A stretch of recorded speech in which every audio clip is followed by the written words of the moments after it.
Good evening, everyone. Good evening. We hope you enjoyed this beautiful service of the Lamentations tonight.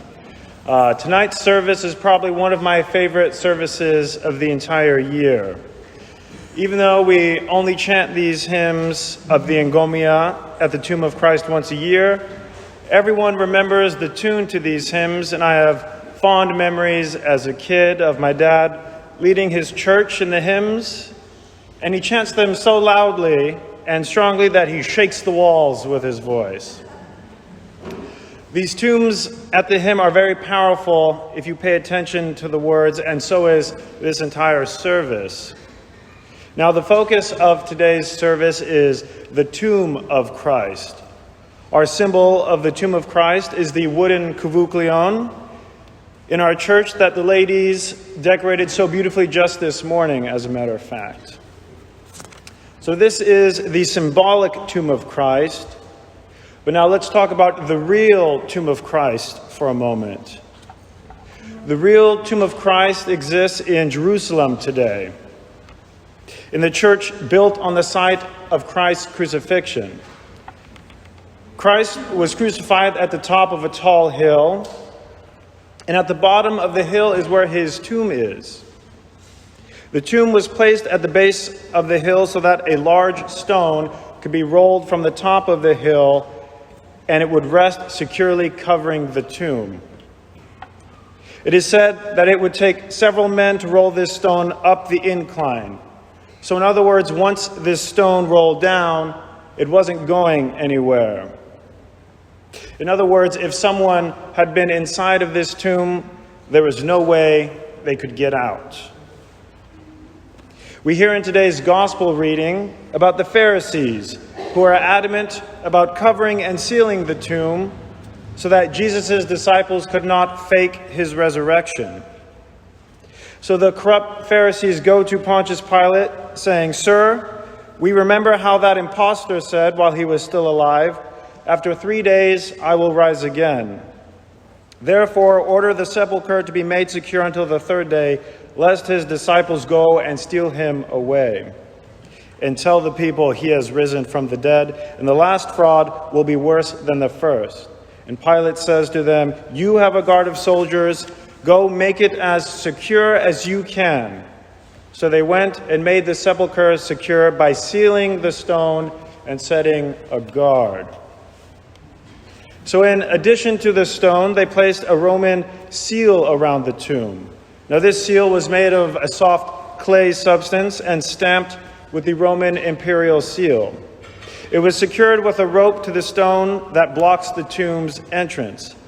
So if this seal had been broken, it would alert the guards that someone had tried to get in or out of the tomb. So we have a giant stone blocking the entrance. We have a seal, which is like an ancient Roman security alarm. And we also have a Roman soldier guarding the tomb to keep watch. Now, Christ's disciples were very simple men. They were certainly no master bank robbers that could have gotten past these measures and pull off this fraud, as the Pharisees called it.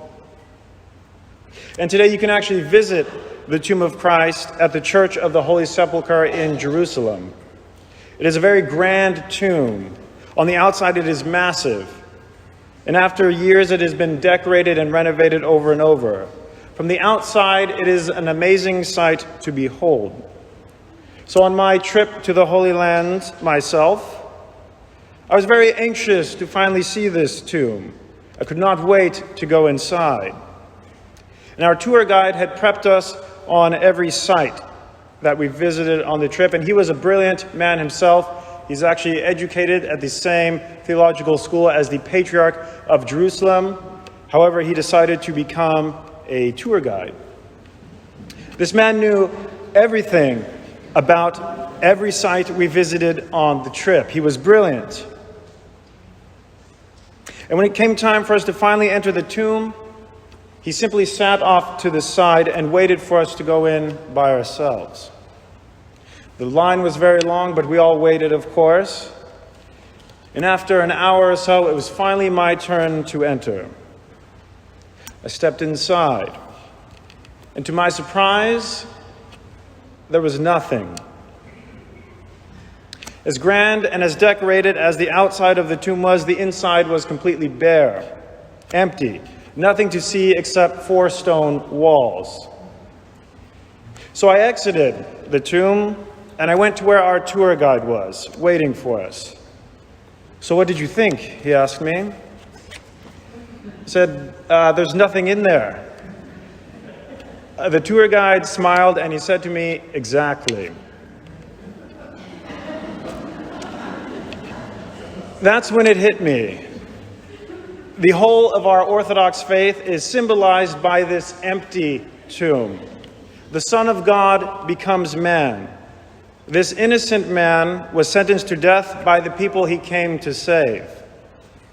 These people killed him and tried to seal him away in a tomb forever.